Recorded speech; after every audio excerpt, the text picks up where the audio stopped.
వ్యాకులత అపవ్యవస్థలు, మానసిక అపవ్యవస్థలలో సైకలాజికల్ డిజార్డర్స్లో ఈ వ్యాకులత అపవ్యవస్థలు అనేటివి ఒక తరగతికి చెందినటువంటి మానసిక రుగ్మతలుగా మనం చెప్పుకోవచ్చు.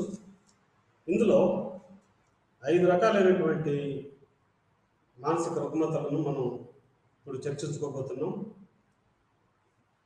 ఈ 3 తరగతులుగా విభజించినటువంటి మానసిక అపవ్యవస్థలలో యాంగ్జైటీ అంటే వ్యాకులత, రెండవది ఫియర్ భయము, మూడవది ప్యానిక్ విపరీత భయం.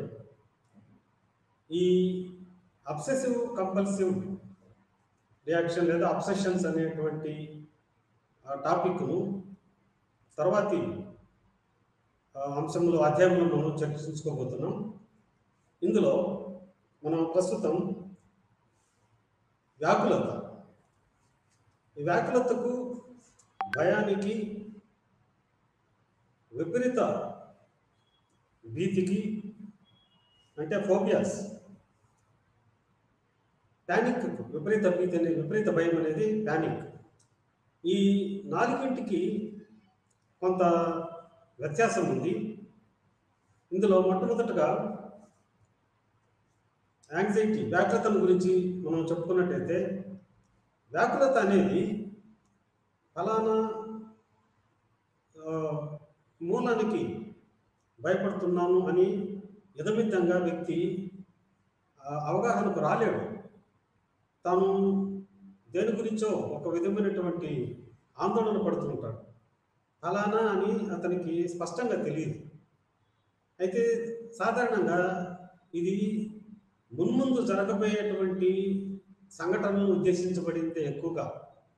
ఒక్కొక్కసారి గతంలో సంభవించినటువంటి చేదు సంఘటనలను కూడా దృష్టిలో ఉంచుకొని ఈ వ్యాకులత అప్పుడప్పుడు జనిస్తుంటుంది వ్యక్తిలో. అయితే ఎక్కువ శాతం ఈ యాంగ్జైటీ లేదా వ్యాకులత అనేది ఏం జరగబోతుందో అని యథమితంగా తెలియదు, కానీ భయం, ఒక్కొక్కసారి ఏదో జరగబోతుంది, ఏదో ముప్పు పొంచి ఉంది అనేటువంటి దిగులు కూడా ఇతనిలో ప్రవేశిస్తుంది. కానీ భయం, ఫియర్ అనేది ఇది వాస్తవికమైనటువంటిది. తాను ఎందుకు భయపడుతున్నాడో, తాను పులిని చూసి భయపడుతున్నాడా, పామును చూసి భయపడుతున్నాడా, లేకపోతే తనకు ఫలానా జబ్బు సోకింది కాబట్టి తప్పనిసరిగా తాను చనిపోయే అవకాశం ఉంది కాబట్టి ఇలా భయపడడంలో భయానికి ఒక నిర్దిష్టమైనటువంటి సోర్స్ ఆఫ్ ఫియర్, దానికి ఒక మూలము ఈ వ్యక్తికి స్పష్టంగా కనిపిస్తుంది లేదా గమనించగలుగుతాడు, తనకు అవగాహన ఉంది. కానీ వ్యాకులతతో పోలిస్తే వ్యాకులతకు ఫలానా అని కారణం తనకు తెలియదు. ఇక మూడవది ఏమిటంటే ఫోబియా. ఇది అహేతుక భయం.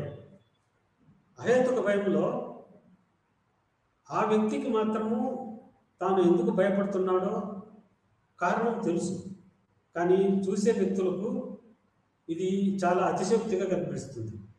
ఉదాహరణ, కొంతమందికి బలిని చూస్తే భయం, మరికొంతమందికి సాధారణంగా మునిగిపోయేంత లోతు ఉంటే నీళ్లు కనిపిస్తే భయపడడం సహజం, మునిగిపోతే ప్రాణాలు పోతాయి కాబట్టి. కానీ ఈ వ్యక్తికి మోకాటి లోతు నీళ్లు చూసినా కూడా దీన్ని హైడ్రోఫోబియా అనుకుంటాం. అలాంటి సంఘటనలు, అలాంటి పరిసరాలకు కూడా ఈ వ్యక్తి భయపడుతుంటారు. ఇంకొకటి ఏంటంటే, చూసేవారికి ఇది అతిశక్తిగా కనిపిస్తుంది. ఒక్కొక్కసారి ఈ వ్యక్తికి కూడా తన భయం చాలా ప్రపోర్షనేట్గా మించి ఉంది, అవసరానికి మించి, లేదా అంత అతిశయోక్తిగా నేను భయపడకూడదు, ఎందుకు నేను భయపడుతున్నాను అని తనకు తాను ఒక అవగాహనకు వచ్చినప్పటికీ తాను ఏం చేయలేడు. ఇక్కడ నిస్సహాయ స్థితి.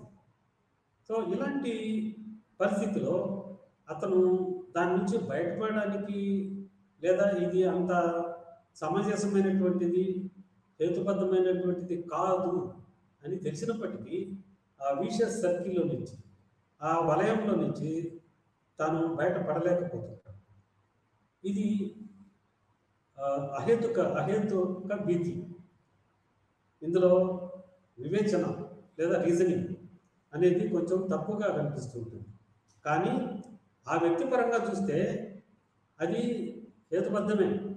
ఎందుకంటే అతను గతంలో చాలా విపత్కర పరిస్థితుల్లో, నిస్సహాయ స్థితిలో ఒక ఘాతకానికి ఘాతం, ఇది ట్రామాటిక్ ఎక్స్పీరియన్స్ అంటాం, ఘాతక అనుభవం జరిగి ఉంటుంది అప్పుడు. తాను చాలా బాల్య వయసులో ఉన్నప్పుడు జరగవచ్చు.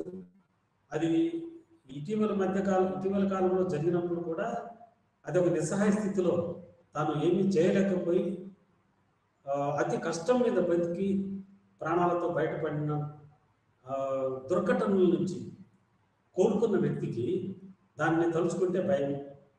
అది కేవలం ఆ సన్నివేశానికే పరిమితం కాకుండా అలాంటి సన్నివేశం ఎంత చిన్నదైనా సరే అలాంటి సన్నివేశాలకు కూడా ఇతను జనరలైజ్ చేసుకుంటాడు, సాధారణీకరణ చేసుకొని దానిని, ఆ భయాన్ని పునరావృతం అవుతూ తాను ఇబ్బంది పడుతూ ఉంటాడు. నాలుగవది పానిక్. ఇది విపరీత పానిక్ అటాక్ అని కూడా ఒకసారి అంటుంటారు. విపరీత భయంతో కూడిన దాడి. ఇది భీతి దాడి అని కూడా కొంతమంది పేర్కొనడం జరుగుతుంటుంది. ఇందులో ఉద్వేగాలు చాలా విపరీతంగా ఉంటాయి. ఎమోషన్స్ ఏంటంటే తను ఐ విల్ గో క్రేజీ, నాకు పిచ్చెక్కిపోతుందేమో అనేటువంటి ఒక విధమైనటువంటి భయం. నా ప్రాణానికే ముప్పు ఉంది, నేను చనిపోతానేమో, నేను బతకనేమో అనేటువంటి భయం. ఒక్కొక్కసారి తన మనుగడే ప్రశ్నార్థకం, నేను ఇక బతకలేనేమో అనేటువంటి. ఇక్కడ సూసైడల్ టెండెన్సీ ఉండదు, ఆత్మహత్య చేసుకోవాలనేటువంటి కోరిక ఇందులో ఉండదు. తన భయం ఎంత తారాస్థాయిలో ఉంటుందంటే అసలు తను ఏమాత్రం నిలదొక్కుకోలేడు, ఇక ఈ లోకమే మునిగిపోయేటంత ప్రమాదం నాకు ఎదురవుతుంది అనేటువంటి భయం. ఈ 4 రకాలైనటువంటి వాటిలోనూ అపవ్యవస్థల్లోనూ కాగ్నిటివ్ లేదా సబ్జెక్టివ్ ఫీలింగ్ ఒకటి ఉంటుంది. సబ్జెక్టివ్ ఎవాల్యుయేషన్, ఇది సంజ్ఞానాత్మకమైనటువంటిది. తర్వాత ఆత్మాశ్రయానికి సంబంధించినటువంటిది సబ్జెక్ట్. ఆ వ్యక్తికి మాత్రమే అది తనకు ఎంతో భయంకరమైనటువంటి లేదా ప్రమాదకరమైనటువంటి హానికరమైనటువంటి సోర్స్గా కనిపిస్తుంది, మూలముగా కనిపిస్తుంది. అది కాగ్నిటివ్ కాంపొనెంట్.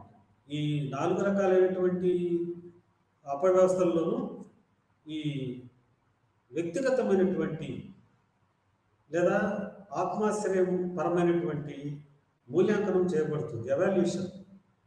ఈ పరిస్థితి నేను తట్టుకోలేను, నేను ఈ సమస్యను పోరాడి గెలవలేను, పరిష్కరించలేను అనేటువంటి ఒక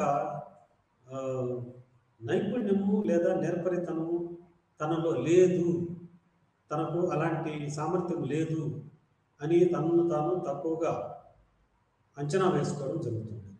ఈ 4 పరిస్థితుల్లోనూ, 4 రకాల ప్రతిచర్యల్లోనూ ఇది ఒకటి. రెండవది ఉద్వేగాలు కొంచెం ఎక్కువగా ఉంటాయి సాధారణానికి మించి. వాస్తవ పరిస్థితుల్లో వాస్తవకరమైనటువంటి హానికరము లేదా ప్రమాదకరమైనటువంటి సంఘటనలో చూపవలసిన ఉద్వేగాల కంటే ఈ వ్యక్తి చాలా ఎక్కువగా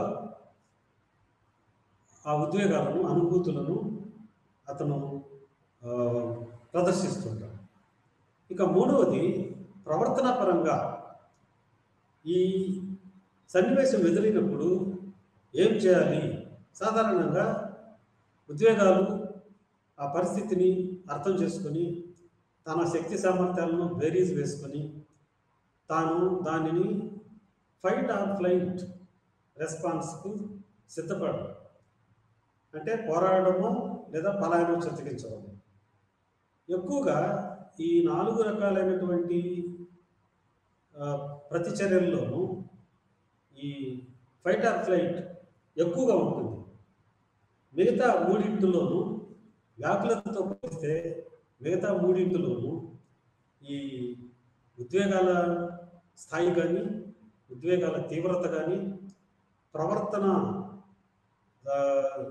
శీలత కానీ కొంచెం అధికంగా ఉంటుంది. ఒక వ్యాకులత యాంగ్జైటీ రియాక్షన్లో దీన్ని జనరల్ యాంగ్జైటీ డిజార్డర్, సాధారణ వ్యాకులత అపవ్యవస్థ. ఇందులో మాత్రం ఒక విధమైనటువంటి మందర స్థాయిలోనే ఉంటుంది. తాను ఏమీ చేయలేనేమో, దీన్ని నేను నెగ్గుకురాలేనేమో, నాకు ఆ సామర్థ్యం లేదు, ఈ సమస్యను పరిష్కరించే సామర్థ్యాలు శక్తియుక్తులు నాకు లేవు, కాబట్టి దీనిని నేను జయించలేను అనేటువంటి ఒక తన సామర్థ్యాన్ని తక్కువగా అంచనా వేసుకోవడం జరుగుతుంది. సాధారణంగా అతని వయస్సు ఉన్నటువంటి వారు, అతనితో సమానంగా ఉన్నటువంటి తెలివితేటలు ఉన్నటువంటి వారు చాలామంది ఆ సమస్యలను కొంచెం కృషి చేసి పట్టుదలతో పట్టు విడవకుండా పరిష్కరించుకోగలుగుతారు. కానీ ఈ వ్యాకులతతో భయపడే వ్యక్తికి తన పట్ల తాను నమ్మకం ఉండదు. సెల్ఫ్ కాన్ఫిడెన్స్ లేదా ఆత్మ స్థైర్యం చాలా తక్కువగా ఉంటుంది. నిజంగా వాస్తవానికి ఇతనికి శక్తి సామర్థ్యాలు తగినంత ఉన్నప్పటికీ తన మీద తనకు నమ్మకం లేకపోవడం, సెల్ఫ్ కాన్ఫిడెన్స్ తక్కువ. అందువల్లనే ఈ వ్యాకులత చర్యలో వ్యక్తులు సాధారణంగా దానిని అవాయిడ్ చేయడానికి, దానికి దూరంగా వెళ్ళడానికే ప్రయత్నిస్తుంటారు. కానీ వారు ప్రయత్నించి అవసరమైతే ఇతరుల సాయం కూడా తీసుకొని దీన్ని పరిష్కరించగలుగుతాను, నాకు సామర్థ్యం ఉంది అని తాను ఒక దృఢమైన సంకల్పంతో ఆత్మవిశ్వాసంతో కనుక ఆ సమస్యను పరిష్కరించడానికి పూనుకుంటే సమస్యను పరిష్కరించుకోగలుగుతారు విజయవంతంగా. కానీ తన మీద తనకు ఆ నమ్మకం లేకపోవడం వల్ల దానిని చూసి దూరంగా జరిగిపోవు. అందువల్ల తన శక్తి సామర్థ్యాలను పరీక్షించుకునే అవకాశాన్ని కోల్పోతాడు. తద్వారా తన మూర్తిమత్వాన్ని కూడా సరిగా అభివృద్ధి చేసుకోలేకపోతాడు. ఎందుకంటే ప్రతి చిన్న సమస్యను తను దాటవేసుకొని తన ప్రజ్ఞా పాఠవాలను పరీక్షించుకొని అందులో విజయవంతమై మరింత పురోగతి అభివృద్ధి చెందడానికి అవకాశాలను చేజిక్కించుకోకుండా వచ్చిన వాటిని అలా వదులుకుంటూ ఉంటారు. ఇది ఈ యాంగ్జైటీ డిజార్డర్ వల్ల ఉన్నటువంటి ఒక బలహీనత. అయితే ఈ 4 రకాలైనటువంటి ప్రతిచర్యలలోనూ ఈ 3 రకాల మూలకాలు, ఇది సంజ్ఞానాత్మకమైన లేదా ఆత్మాశ్రయమైనటువంటి మూల్యాంకనం కానీ, ఉద్వేగాలు కానీ, ప్రవర్తనాపరమైనటువంటి తీవ్రత కానీ, మూడింటిలోనూ ఈ 3 మూలకాలు అన్నింటిలోనూ తప్పనిసరిగా ఉండాలనేం లేదు. ఏ 2 అయినా ఉండొచ్చు, 3ది లేకపోవచ్చు. ఇప్పుడు ఉదాహరణకు వ్యాకులంతో ఒక విధమైనటువంటి భయపడేటువంటి వ్యక్తి, ఆందోళన చెందేటువంటి వ్యక్తి బహుశా పలాయనం చిత్తగించాలని ప్రయత్నం చేయకపోవచ్చు. ఆ పరిస్థితిని అలాగే ఇంకా కొంతకాలం చూద్దాం, దీన్ని వాయిదా వేసుకోవడం, ప్రొక్రాస్టినేషన్ అని కూడా అనుకుంటాం. చూద్దాం, మీ సమస్య కాలమే సమస్యలకు పరిష్కారం చూపుతుంది, చూద్దాం, దాన్ని అలాగే ఉంచుదాం, ఇంకా కొంతకాలం చూద్దాం, వేచి చూద్దాం అనేటువంటి ధోరణితో దాన్ని అలాగే నెట్టుకుంటూ కూడా రావచ్చు. కొన్ని సందర్భాల్లో ఫియర్ రియాక్షన్లో, భయానికి సంబంధించినటువంటి చర్యలో వెంటనే అతను పలాయనం చిత్తగించడానికి ప్రయత్నం చేస్తుంది.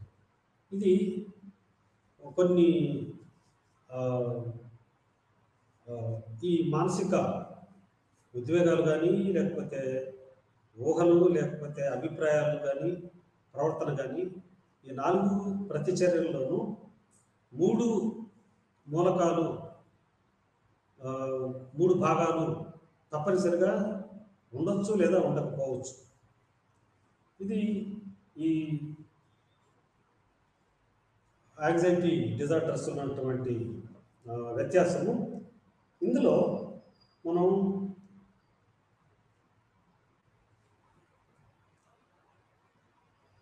డిఎస్ఎం అనేటువంటి మాన్యువల్ గురించి చెప్పుకున్నాం. డయాగ్నోస్టిక్ అండ్ స్టాటిస్టికల్ మాన్యువల్ అనేటువంటి అదొక చిన్న పుస్తకం. ఇది అమెరికన్ సైకాట్రిస్టులు తయారు చేసినటువంటి ఒక పుస్తకం, మాన్యువల్ అనేటువంటిది. అందులో ఇది ఇంతకుముందు క్లాసులో మనం చెప్పుకున్నాం. 1952లో మొదలుపెట్టి వివిధ రకాలైనటువంటి లక్షణాలను, వాటి మూలాలను ఆధారంగా కొన్ని వ్యాధులను ఒక వర్గం కింద వర్గీకరించడం జరిగింది, ఒక సమూహం కింద వర్గీకరించడం జరిగింది. ఆ విధంగా సైకోసిస్ అని, న్యూరోసిస్ అని, మెంటల్ రిటార్డేషన్ అని, ఇలా వివిధ రకాలైనటువంటి వర్గాలుగా మానసిక అపవ్యవస్థలను విభజించడం జరిగింది.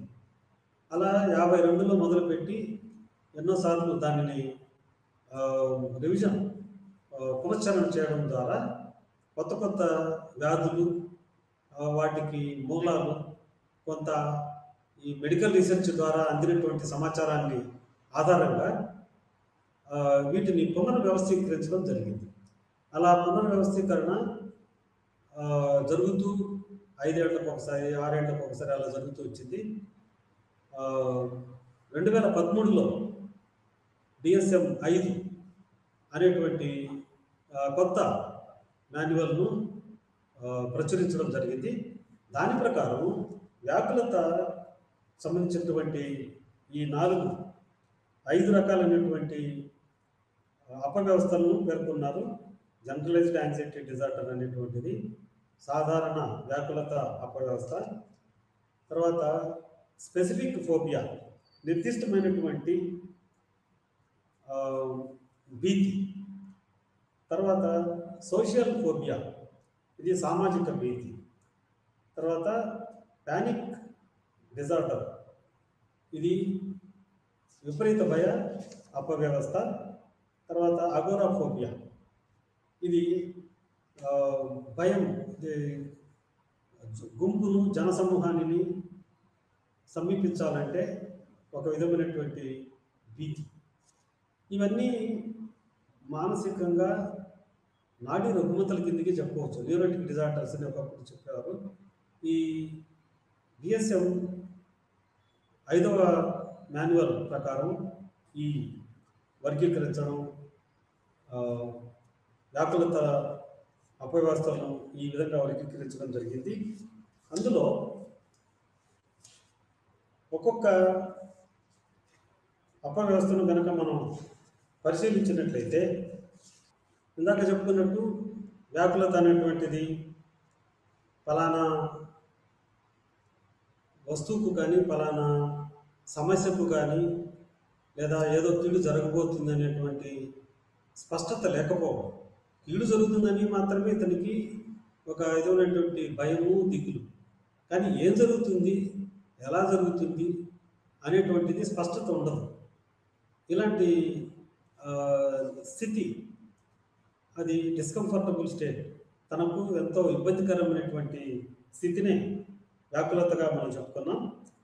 అయితే ఇప్పుడు భీతుల గురించి, ఫోబియాస్, ఇందులో specific phobias, social phobia, agoraphobia, 3 రకాలైనటువంటి వర్గీకరణ జరిగింది. స్పెసిఫిక్ ఫోబియాలో ఒక నిర్దిష్టమైనటువంటి అంశానికి వ్యక్తి భయపడుతుంటాడు. అందులో 5 రకాలైనటువంటి ఫోబియాలను లేదా భీతులను పేర్కొనడం జరిగింది. ఒకటేమో అనిమల్ టైప్, జంతువులకు సంబంధించిన రకము. రెండవది ప్రకృతి వాతావరణానికి సంబంధించినటువంటిది, నేచురల్ ఎన్వైరన్మెంటల్ టైప్ అనేటువంటిది. మూడవది రక్తము, గాయాలు లేదా ఇంజక్షన్లు తీసుకోవాల్సినటువంటి పరిస్థితి వస్తే దాని నుంచి విపరీతమైనటువంటి భయపడడం. కొన్ని పరిస్థితులను అనుసరించి వచ్చేటువంటివి. అందులో ఉదాహరణకి ఎక్కువ జనసమర్థం ఉండే చోట వాహనాన్ని నడపవలసి వస్తే బాగా విపరీతమైనటువంటి చెమటలు పట్టడం, భయపడడం అలాంటివి. ఒకసారి ఎక్కువ ఎత్తులో ఎలివేటర్స్లో చాలా ఎత్తుకి వెళ్ళవలసి వస్తే భయపడవు. తర్వాత ఒక మూసుకుపోయినటువంటి గుహల లాంటి స్థలాల్లో లోపలికి వెళ్ళాలంటే భయపడవు. ఇవి పరిసరాలకు సంబంధించినటువంటివి లేదా సిచ్యువేషన్ సంబంధించిన సన్నివేశాలకు సంబంధించినటువంటివి. ఇంకా కొంతమందికి కొన్ని రకాలైనటువంటి ఆహారాలు ఇది అదర్ టైప్స్గా ఇతర రకాలుగా వర్గీకరించడం జరిగింది. బెలూన్లు పగిలిపోతే టప్ మన శబ్దం వచ్చినప్పుడు ఏదో అయిపోతుంది తనకు అనేటువంటి అలాంటి సన్నివేశాల్లో ధ్వని ఎక్కువగా ఉన్నప్పుడు ధ్వనిని భరించలేక కొంచెం భయపడినటువంటి సన్నివేశం. ఇలా భీతులు ఎన్నో రకాలు ఉన్నాయి. అందులో దేన్ని బట్టి మనం భీతిని చెప్పుకోవచ్చు అంటే ఆ భయం పర్సిస్టెంట్గా అది చాలా కాలం అలాగే కొనసాగుతుంటుంది. ఇది దాని వాస్తవానికి మించి అధికంగా ఉంటుంది. అలాగే ఇది వివేచనాత్మకమైనటువంటిది కాదు, అహేతుకమైనటువంటిది, అన్రీజనబుల్. దానికి సరైనటువంటి కారణాన్ని తాను గుర్తించలేకపోతాం. దీన్ని మనం ఫోబియా కింద చెప్పుకోవచ్చు. వ్యక్తికి తెలుసు తాను అనవసరంగా చాలా అధికంగా అతిశక్తిగా తను భయపడుతున్నటువంటి అవగాహన ఉంటుంది, కానీ తాను దాంట్లో నుంచి పడలేడు. సాధారణంగా ఇది 18 ఏళ్ళ లోపు ఉన్నటువంటి వ్యక్తులకు ఇది సంభవిస్తుంటుంది. కొన్ని భీతులు, ఫోబియాస్ చిన్నతనంలోనే వస్తాయి. ఒకసారి 1 సంవత్సరం వయసు ఉన్నటువంటి పిల్లలకు కూడా ఈ భీతులు భయం చాలా గగురుపరిచేటువంటి భయంకరమైన సన్నివేశాలు తాను వ్యక్తిగతంగా ఎదుర్కోవాల్సి రావడము, లేదా టీవీల్లోనూ లేకపోతే సినిమాల్లోనూ చూడడం వలన చాలా విపరీతమైనటువంటి తీవ్రమైనటువంటి భయానికి లోనవుతుంటారు. తర్వాత కోమార్బిడిటీ, సహసంబంధ వ్యాధులు. ఒక్కొక్కసారి యాంగ్జైటీ డిజార్డర్ ఉన్నటువంటి వ్యక్తికి హైపోకాండ్రియాసిస్ కూడా ఉండొచ్చు. ఇది వ్యాధులు అంటే విపరీతమైనటువంటి భయం, తనకు ఆ వ్యాధి ఉందేమో, ఇలాంటి వ్యాధి ఉందేమో అనేటువంటి. ఇలా ఒక జబ్బుతో బాధపడేటువంటి వ్యక్తులకు, అదే వ్యాకులతతో బాధపడేటువంటి వ్యక్తికి భీతి కూడా చెందే అవకాశం ఉండొచ్చు, ఒకసారి ఉంటుంది కొందరిలో. అంటే 2 లేదా అంతకంటే ఎక్కువ మానసిక అపవ్యవస్థలకు ఒక వ్యక్తి గురి అయితే దాన్ని కోమార్బిడిటీ అని చెప్తాం, సహసంబంధ వ్యాధిగ్రస్తత. తర్వాత ఏ వయసులో ఈ ఫోబియాలు వ్యాప్తి చెందే అవకాశం ఉంది? ప్రివాలెన్స్, వ్యాప్తి. ఇందులో ఈ ఫోబియాలు ఇందాక చెప్తున్నట్టు సంవత్సరం వయసు ఉన్న వాళ్ళకు రావచ్చు, ఒక్కొక్కసారి 12 ఏళ్ల వయసు ఉన్నటువంటి వ్యక్తులకు రావచ్చు. అయితే ఇది నిర్హేతుకమైనటువంటిది, అహేతుకమైనటువంటిది అనేటువంటి అవగాహన ఉన్నప్పటికీ ఆ వ్యక్తులు దానికి గురవుతూనే ఉంటారు. తర్వాత ఫైట్ ఆర్ ఫ్లైట్ సిచ్యువేషన్కి వీరు ఎక్కువగా ఆయత్తపడి సిద్ధపడి ఉంటారు ఇలాంటి తత్వం ఉన్నటువంటి వ్యక్తులు. తర్వాత ఈ ఎందుకు విపరీతమైనటువంటి భయం, మిగతా వ్యక్తులకు బలిని చూస్తే అంత భయం ఉండదు, కానీ కొంతమందికి మాత్రమే. అలాగే ఉరుము ఉరిమితే కొంతమందికి పాములు అంటే సహజంగానే భయమే ఉంటుంది, కానీ చూడగానే కనీసం టీవీలో చూసినా సినిమాలో చూసినా అది ఎక్కడ తనను కాటేస్తుందో అన్నంత అతిశయోక్తిగా భయాన్ని భీతిని కొంతమంది వ్యక్తం చేస్తుంది. అక్కడే భయానికి భీతికి తేడా.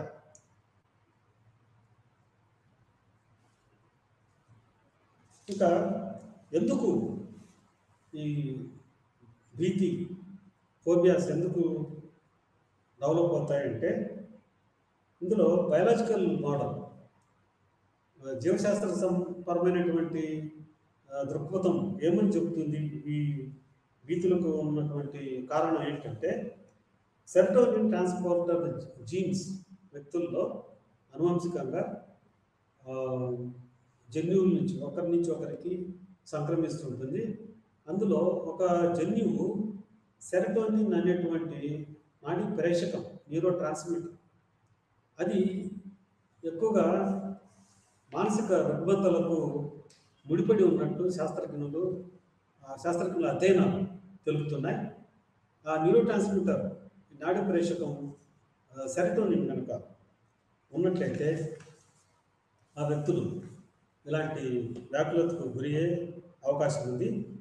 తర్వాత కెండ్లర్ వీరి పరిశోధనల ప్రకారం ఇది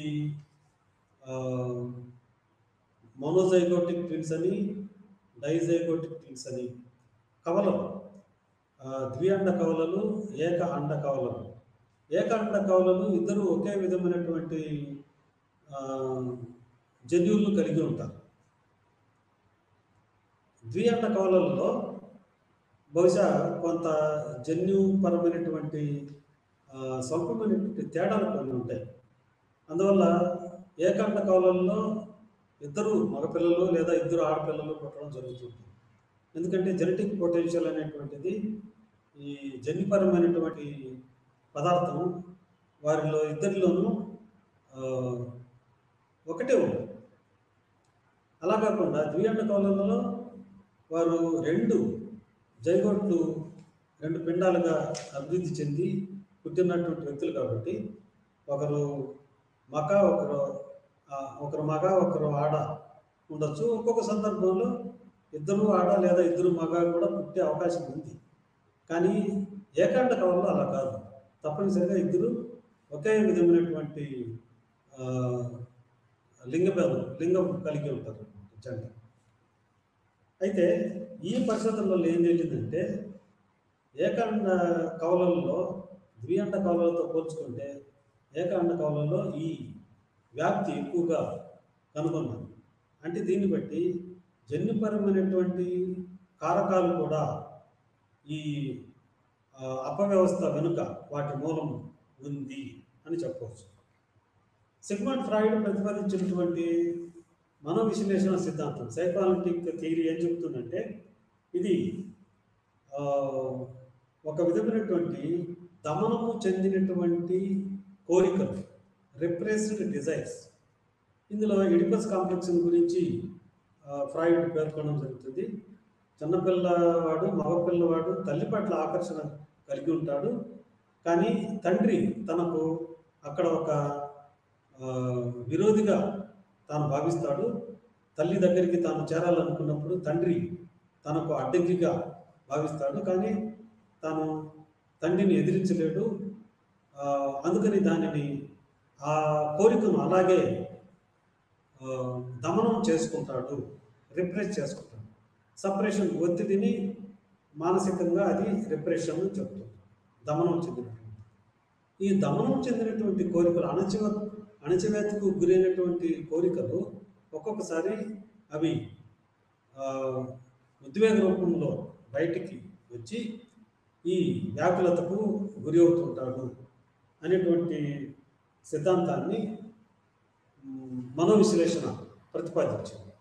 అనేటువంటి వివరణను మనోవిశ్లేషణ సిద్ధాంతం ప్రతిపాదించింది. కానీ ప్రవర్తనవాదులు దాంతో ఏకీభవించలేదు. ఇది నేర్చుకున్నటువంటి అభ్యసించినటువంటి అలవాటు వ్యక్తికి చిన్నప్పటి నుంచి అలాంటి సంఘటనలను చూసి తాను ఒక విధమైనటువంటి భయాన్ని తనలో తానే ఏర్పరచుకుంటాడు. ఒక గుర్రము బాగా గాయపడింది, విపరీతమైనటువంటి ప్రాణాపాయ స్థితిలో గుర్రం కొట్టుమిట్టాడుతుంది. అలాంటి సంఘటన చూసిన చిన్న వయసులో ఉన్నటువంటి బాలుడు కానీ లేదా బాలిక కానీ ఆ భయాన్ని మరీ చూడకూడదు అని అనుకుంటాడు. అందువల్ల అతను దాన్ని బయటకు వస్తే మళ్ళీ ఎక్కడ చూడవలసి వస్తుందో అని తనను తాను దూరంగా ఉంచుకుంటాడు. అది ప్రవర్తనవాదులు చెప్పేటువంటి. అంటే ప్రవర్తనవాదం ఏమని వాదిస్తుంది అంటే మన ప్రవర్తన అంతా పరిసరాల్లో నుంచి నేర్చుకున్నదే, అభ్యస్తనమే. మన మూర్తిమత్వం కానీ, మన ప్రవర్తన కానీ, మన ఆలోచనలు, అనుభూతులన్నీ మన పరిసరాలు. పరిసరాలు అంటే కేవలం చెట్లు, చేమలు, కొండలు ఇవి కాదు. వ్యక్తులు, సమాజం, తల్లిదండ్రులు, కుటుంబంలో ఉన్నటువంటి వ్యక్తులు, తాను చదువుకున్నటువంటి పాఠశాల, తన సంస్కృతి, తన మతం పరమైనటువంటి ప్రభావం, ఇవన్నీ కూడా వ్యక్తిని అలా ఆలోచింపజేస్తాయి, అలా ఉద్వేగాలకు గురి చేస్తాయి, అలా ప్రవర్తించేటట్లు చేస్తాయి. మానవత ఇది ఈ ప్రవర్తనవాదం చెప్పినటువంటి సిద్ధాంతాన్ని చాలా వరకు ఏకీభవించడం జరిగింది. దాన్ని బట్టి ఒక్కొక్కసారి అంటే అభ్యసనం ఎక్కువసార్లు అలా చూడడం వల్ల తాను అలాంటి ఉద్యోగానికి గురి అవడం వల్ల ఆ భయం అలాగే అతనిలో కొనసాగుతూ ఉంటుంది. ఇంకొకటి అబ్జర్వేషనల్ లెర్నింగ్ లేదా వైకేరియస్ లెర్నింగ్. ఇది గమనించి పరిశీలనాత్మకమైన అభ్యసనం. ఎదుటి వ్యక్తులు ఎలా ప్రవర్తిస్తున్నారు, పులిని చూసినప్పుడు ఎదుటి వ్యక్తి ఎలా ప్రవర్తిస్తున్నాడు, లేదా పాము చూసినప్పుడు ఎలా ప్రవర్తిస్తున్నాడు, ఉరుములు లేదా మెరుపులు వచ్చినప్పుడు తల్లి ఎలా ప్రవర్తిస్తుంది, అలా పిల్లలు చూసి తల్లి కానీ తండ్రి కానీ అది గమనించి ఈ అబ్జర్వేషన్ ద్వారా వ్యక్తులు వారు కూడా అలాగే ప్రవర్తించడం జరుగుతుంటుంది అనేటువంటి వివరణ రెండవ సిద్ధాంతం. అది కూడా ప్రవర్తనవాదంలోకే వచ్చేది. ఇంకా ఈ ఒక్కొక్కసారి తన ఇంట్లోని వ్యక్తులే కాకుండా నిజ జీవితంలో ఉన్నటువంటిదే కాకుండా పుస్తకాలలో చదివి కొన్ని కథలలో కొందరు పాత్రలు ఎలా ప్రవర్తించారు, అలాగే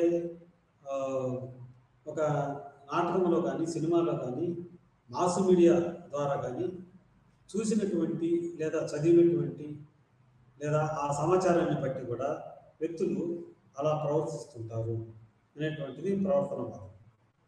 తర్వాత సంజ్ఞానాత్మక దృక్పథంతో, కాగ్నిటివ్ పర్స్పెక్టివ్తో చూస్తే వ్యక్తులు ఎక్కువ ఎలాంటి సన్నివేశానికి ప్రాధాన్యత, తర్వాత ఏకాగ్రత చూసి గమనిస్తుంటారో దాన్ని తమకు అన్వయించుకొని తాము కూడా అలాగా అవుతామని ఊహించుకొని ఈ సమాచార సేకరణ తర్వాత దానిని విశ్లేషణ, దానిని బట్టి తనకు అలాంటి ప్రతిస్పందనలను ఆపాదించుకోవడం జరుగుతూ ఉంటుంది. తర్వాత జీవపరిణామ దృక్పథం, ఎవల్యూషనరీ పర్స్పెక్టివ్.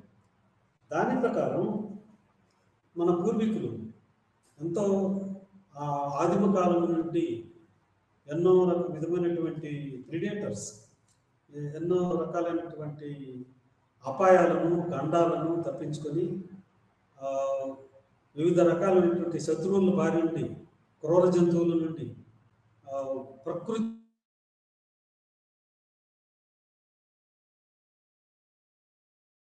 అలాంటి వాటికి సిద్ధపడడానికి, అలాంటి సంక్లిష్ట సమయాలలో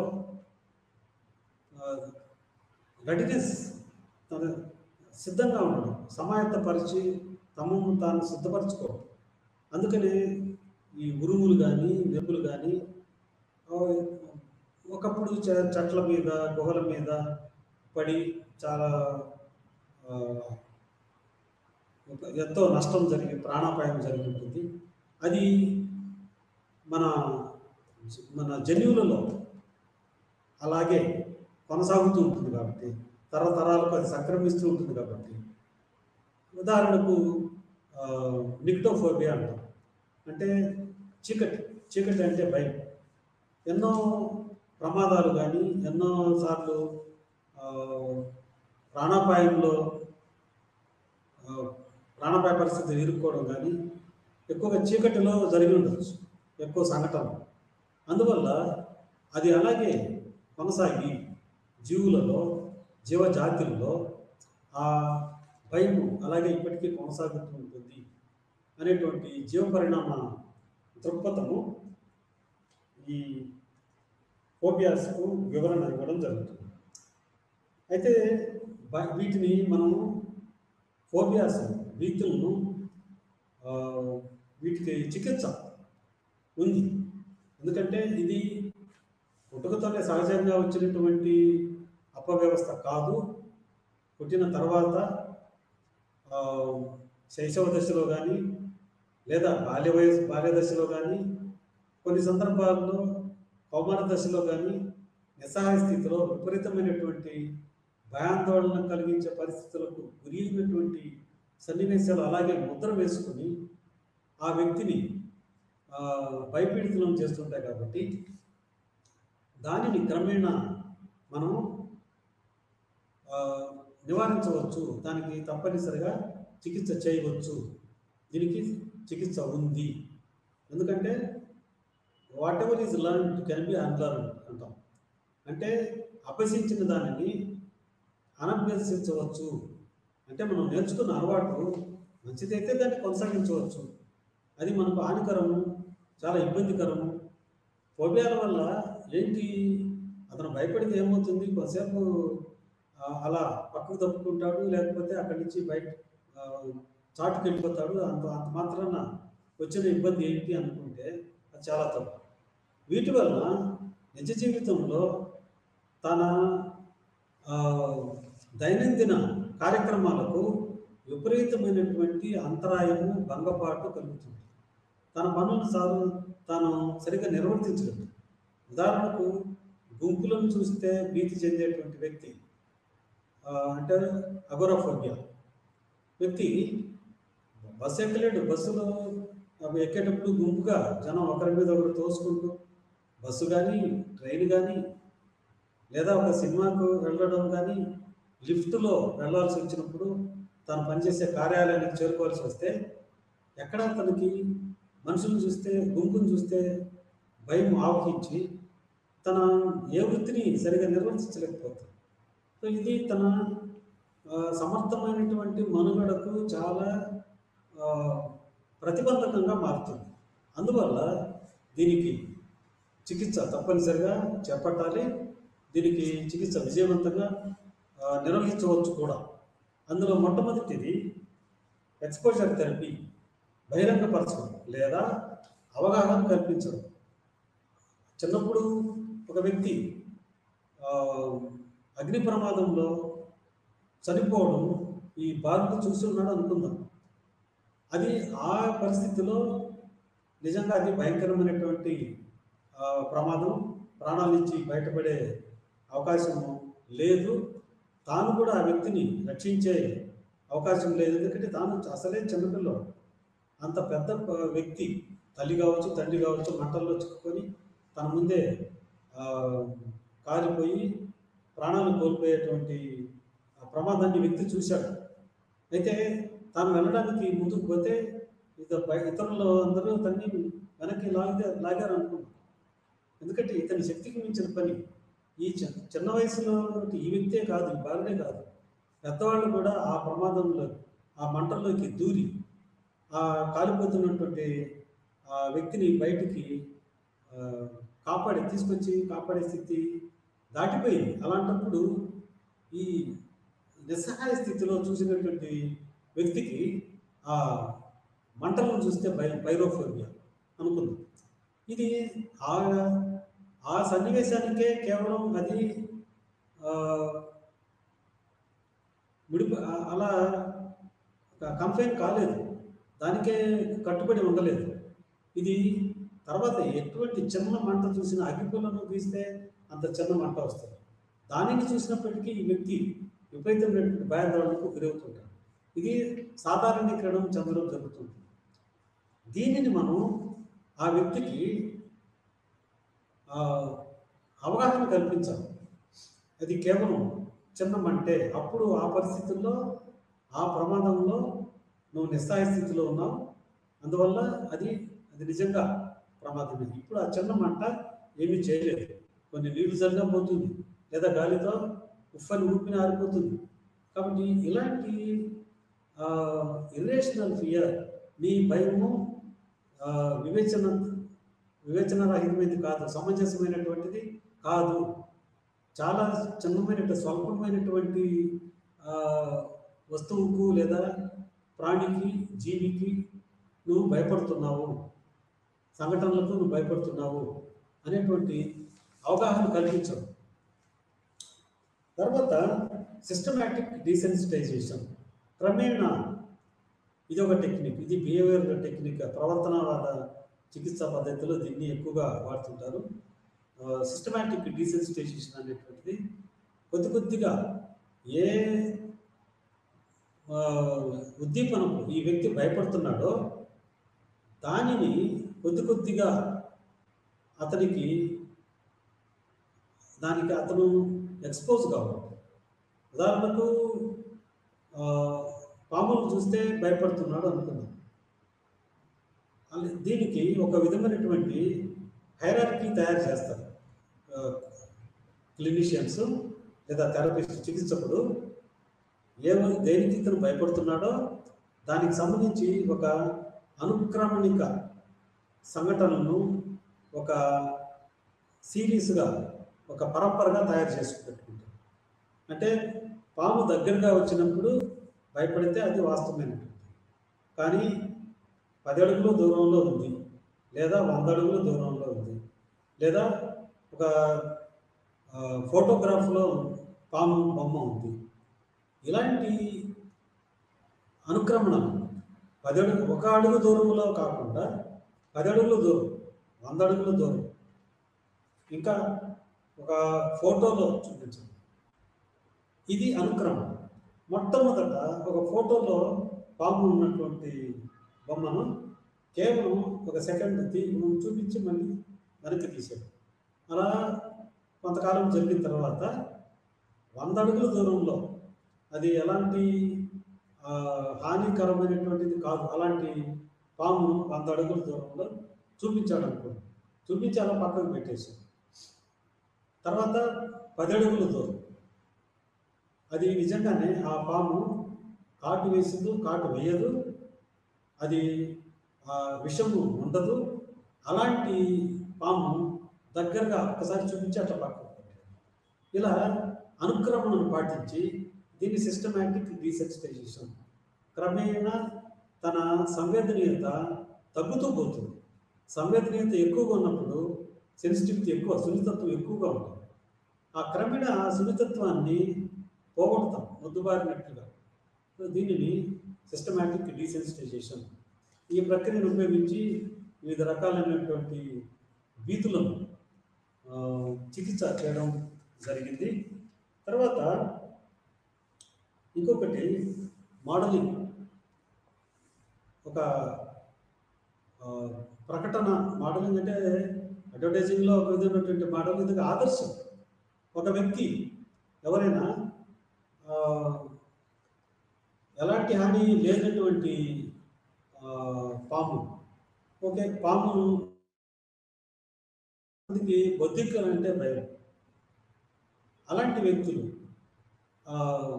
ఎవరైనా ఎదుటి వ్యక్తి బొద్దింకను చేతితో లేదా కాలితో అలా పక్కకు జరపడం, ఈ బాధితుడు ఒకసారి చూశాడు అనుకోండి, అతను కాలితో జరిపినా చేతితో అలా ఎటు వేసినా అతను ఏం చేయలేదు, అతన్ని కాటు వేయలేదు, ఏం జరగలేదు అని ఓహో ఇది ఆ, ప్రమాదకారి కాదు అని ఒక విధమైనటువంటి కొంచెం ధైర్యం ఏర్పడుతుంది. ఎదుటి వ్యక్తి ఒక తల్లి కానీ తండ్రి కానీ అమ్మ కానీ అక్కయ్య కానీ వారు ఇతరులు అలాంటి సంఘటన జరగడం ఈ వ్యక్తి చూసినప్పుడు వాళ్ళని చూసి తను కూడా అలా చేయాలి. ఇలా 2-3 సార్లు అలా జరిగింది అనుకోండి, అప్పుడు ఆ వ్యక్తి దీన్ని నేను అనవసరంగా భయపడ్డాను, ఈ రోజులు బొద్దింకలు ప్రమాదకాలం కాదు అని తనకు ఒక అవగాహన తెచ్చుకుంది. సో అది కూడా చాలాసార్లు పనిచేయడం జరిగింది. తర్వాత సోషల్ ఫోబియా. సోషల్ ఫోబియా అనేది దీన్ని సోషల్ యాంగ్జైటీ డిజార్డర్ అంటాం. ముఖ్యంగా నలుగురిలో ఉన్నప్పుడు లేదా శ్రోతలను ప్రేక్షకులను ఉద్దేశించి ప్రసంగం చేయడానికి చాలామంది జంపుతూ ఉంటారు. కొంతమందికి కొంచెం సరైనటువంటి బ్రీతింగ్ సరిగా లేకపోవడం, ఇలా కొంచెం చెమటలు పట్టడం, ఇలా ఉంటుంది కొద్ది. అలాగే నలుగురు ఉన్న చోట ఏదైనా తినాలంటే నలుగురిలో తినాలన్నా లేకపోతే ఆటలు ఆడాలన్నా ఇతరులు చూస్తున్నారు, అది ఒక విధమైనటువంటి సిగ్గు లజ్జ అన్నటువంటివి ఈ వ్యక్తుల్లో ఎక్కువగా ఉండి, ఉదాహరణకు వాడు మంచి గాయకులుగానో గాయనీమణులుగానో ఉన్నప్పటికీ ఈ సభా కంపనం వల్ల స్టేజ్ ఫియర్ వల్ల తాము రాణించలేకపోతుంది. ఇది ఎంతమాత్రం ఉపేక్షించకూడదు. ఉపన్యసించడానికి కానీ నలుగురిలో మాట్లాడడానికి కానీ వ్యక్తి ఉపన్యసించడానికి కానీ చాలా భయపడిపోతుంది. ఇంకా కొంతమంది పబ్లిక్ టాయిలెట్లను ఉపయోగించాలన్నా, నలుగురు గుమిగూడిన చోట ఆటలు ఆడుకోవాలన్నా వారికి ఒక విధమైనటువంటి భయము, సంకోచం. వీటిని తప్పకుండా తొలగించాల్సిన అవసరం ఉంది. ఇందులో సోషల్ యాంగ్జైటీ డిజార్డర్లో కూడా ఆ వ్యక్తి తన భయం ఎంతమాత్రము సమంజసం కాదు,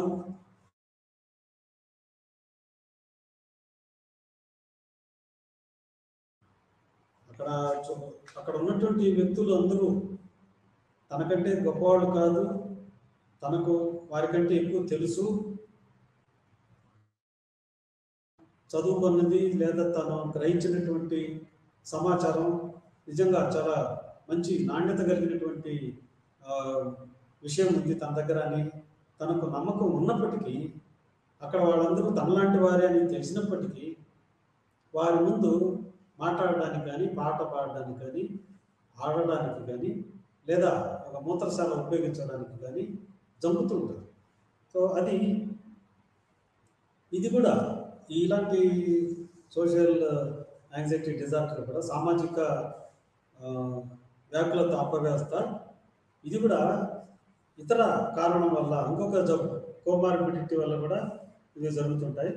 ఇది కూడా వ్యాప్తి సాధారణంగా జనాభాలో దాదాపు 12% మంది 12% వ్యక్తులు ఇలాంటి భయాన్ని వ్యక్తం చేస్తుంటారు. అయితే దీనికి కారణాలు బయాలజికల్ పర్స్పెక్టివ్ ప్రకారం చూస్తే దీనికి కూడా జన్యుపరమైనటువంటి కారణాలు కొన్ని అధ్యయనాలు తెలుపుతున్నాయి. తర్వాత ప్రవర్తనవాదం ప్రకారము ఇది కూడా ఒక విధమైనటువంటి అభ్యస్త ప్రతిచర్యగానే ప్రవర్తనవాదులు చెబుతుంటారు. కాగ్నిటివ్ ఫ్యాక్టర్స్, ఈ సంజ్ఞానాత్మక కారకాల్లో చెప్పుకోవాల్సి వస్తే వ్యక్తులు తమకు తాము ఊహించుకోవడం, చాలా ఇతరులు గొప్పగాను తను సామర్థ్యాలు ఉన్నప్పటికీ తను సరిగా చేయలేదేమో, తన పర్ఫార్మెన్స్ సరిగా ఉండదేమో అని తనకు తాను తక్కువగా అంచనా వేసుకోవడం వల్ల ఈ ఆలోచన ఎక్కువగా ఆ వ్యక్తిని కార్యోన్ముఖుని చేయకుండా అతనిని సంకోచింపు చేస్తుంది. తర్వాత ఇంకొక సిద్ధాంతం ఏమిటంటుందంటే సోషల్ స్కిల్స్ డెఫిసిట్. సామాజిక నైపుణ్యాలు తనలో కొరబడినాయి అనేటువంటి భావన. సామాజిక కౌశలాలు, ఇతరులతో కలుపుగోలుతనంగా మాట్లాడడం, ఒక వ్యక్తిని మంచి ఆహ్లాదకరమైనటువంటి స్థితిలో కొంతమంది సరదాగా జోకులు వేసి ఎదుటి వ్యక్తితో తొందరగా మాటలు కలుపుతారు, వారితో స్నేహం చేసుకోగలుగుతారు. ఏదైనా పొరపాటు జరిగినప్పుడు వారితో తొందరగానే అది సర్దుబాటు చేసుకోగలుగుతారు. ఈ నైపుణ్యం కొంతమందిలో లోపించినటువంటి వ్యక్తులు ఎక్కువగా ఇలాంటి భీతికి గురి అవుతుంటారు. తర్వాత ఎవల్యూషన్ సిద్ధాంతం ప్రకారం ఈ ఈ జంకడము లేదా భయపడము, కొన్ని రకాలైనటువంటి ఉద్దీపనలకు వ్యాకులత చెందడం, ఇది అనాదిగా కొన్ని వేల సంవత్సరాలుగా అన్ని జీవజాతుల్లోనూ ఎక్కువగా తాను గమనించి ఉండవచ్చు. అగ్రెసివ్ ఎన్కౌంటర్స్, తనకంటే బలమైనటువంటి వారు, తనకంటే అధికులుగా ఉన్నటువంటి వ్యక్తులు తనను ఇబ్బంది పెట్టి ఉండొచ్చు. అలాంటి ప్రతిచర్య గమనించినటువంటి ఆ పిల్లలు కూడా ఇలాంటి బలవంతులు లేదా శక్తివంతులైనటువంటి వ్యక్తులు వారు దౌర్జన్యకరమైనటువంటి ప్రవర్తన చూపినప్పుడు మా తల్లి కానీ తండ్రి కానీ ఇలాంటి స్పందన వ్యక్తం చేయడం జరిగింది. బహుశా ఇతరులు కూడా ఆ భావం నాటుకొని పోయి నలుగురు చూసినప్పుడు భయపడడం అలా కొనసాగుతూనే ఉండి ఉండవచ్చు. తర్వాత ప్రిపేర్డ్నెస్, ఇది ముందుగానే ఇలా జరిగితే ఏమవుతుందో అనేటువంటి భయం ఆ వ్యక్తిలో ఉన్నందువల్ల అలాంటి ప్రతిస్పందన ఆ వ్యక్తి చేస్తుండవచ్చు. ఈ ఫోబియాలకు, సోషల్ ఫోబియాకు లేదా సామాజిక భీతికి రెండు రకాలైనటువంటి చికిత్సలను ఇక్కడ పేర్కొనడం జరిగింది. కాగ్నిటివ్ బిహేవియరల్ థెరపీ, సంజ్ఞానాత్మక ప్రవర్తన చికిత్స. రెండవది ఔషధాలు, మెడిసిన్స్ వాడడం. ఈ కాగ్నిటివ్ బిహేవియర్ థెరపీలో సాధారణంగా వ్యక్తులు నేను ఏమాత్రం అందంగా ఉండను, లేకపోతే ఇతరులు ఎవరు నన్ను సరిగా ఆదరించరు, నేనంటే ఎవరికి ఇష్టం ఉండదు, నాకు ఉన్న సామర్థ్యాలు చాలా స్వల్పమైనటువంటివి, ఇలాంటి ఇన్ఫీరియారిటీ కాంప్లెక్స్, అదే సంజ్ఞానాత్మకమైనటువంటి చింతన ప్రక్రియ, వారు తమ పట్ల తమకు చాలా తక్కువ అభిప్రాయం ఉంటుంది, అది అల్పులము అనేటువంటి భావం వారిలో ఉంటుంది. దానిని ఈ వ్యక్తిలో నుంచి నిర్మూలించాలి. అలా కాగ్నిటివ్ బిహేవియరల్ థెరపీలో కొన్ని చిన్న చిన్న చర్యలను, చిన్న టాస్క్స్, ప్రకార్యాలను ఆ వ్యక్తి విజయవంతంగా చేసేటప్పుడు ఈ వ్యక్తికి శిక్షణ ఇవ్వడం జరుగుతుంది. క్రమేణా ఆ వ్యక్తి నన్ను కూడా ఆదరించేవారు ఉన్నారు, నేను అందరూ నన్ను ఇష్టపడకపోవచ్చు, కానీ నన్ను అభిమానించే వ్యక్తులు కూడా కొంతమంది ఉన్నారు అనేటువంటి సంఘటనలు ఇతని జీవితంలో కనుక తారసపడినట్లయితే అతను తన పట్ల తాను కొంత ఆత్మస్థైర్యము, ఆత్మవిశ్వాసాన్ని పెంపొందించుకోగలుగుతాం. తర్వాత మందుల్లో యాంటీ డిప్రెసెంట్స్,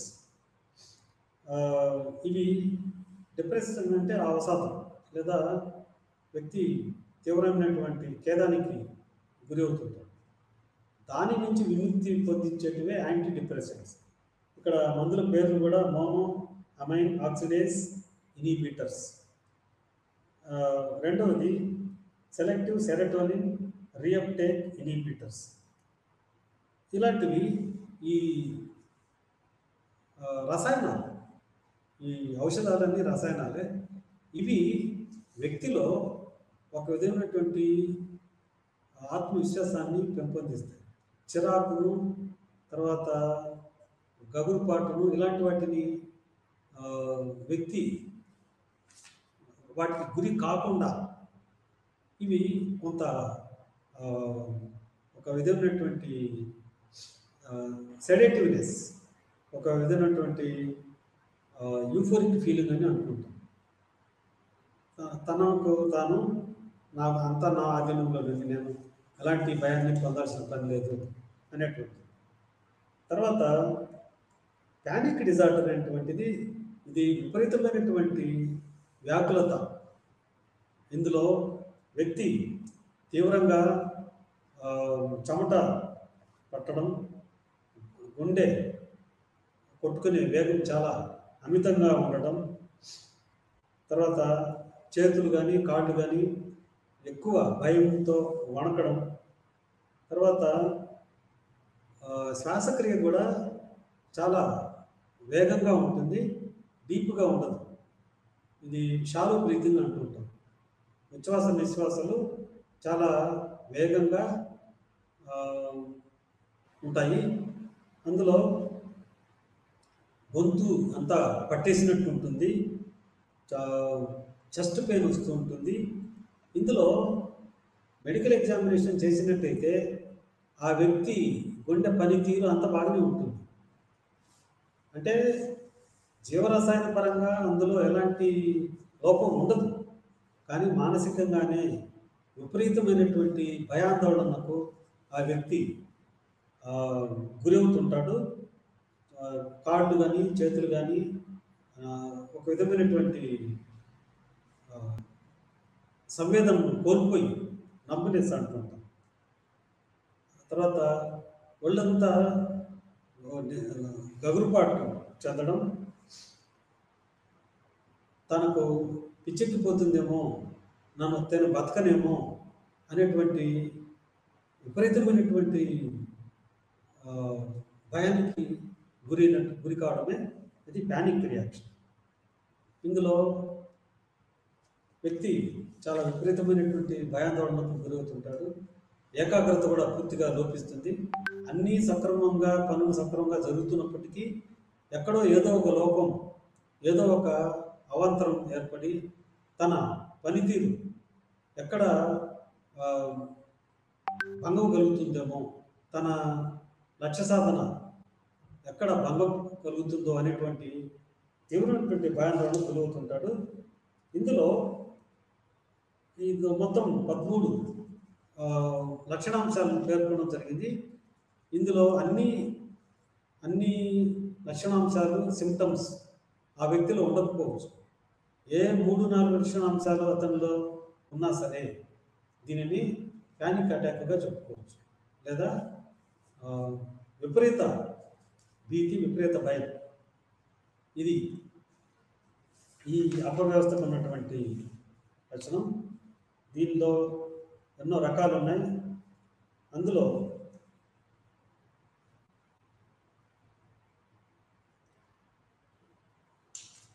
కోమార్బిడిటీ అండ్ ప్రివాలెన్స్, ఇందులో కూడా చెప్పాలంటే